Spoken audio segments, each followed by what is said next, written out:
మంచుకొండ అంచు మీద నుంచి వచ్చు మబ్బుల సందేశం.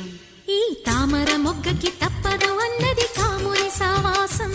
హాయ్ హంసరెక్క పక్కాది తాళమేసి పలికెను ఆహ్వానం. ఈ అచ్చట ముచ్చట ఇచ్చట తీరగా హెచ్చెను హేమంతం. ప్రియమగు ప్రియురాల చంపకు విరహాల విరిసిన పరువాల పిలిచిన మధుబాల.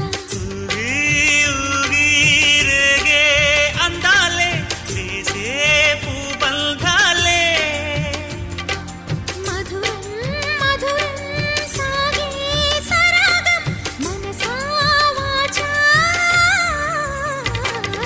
కుంకుమ పూల తోటలో కులికే ఓ కుమారి. శంఖములు దిన ప్రేమకి చేశా మదినివాడి.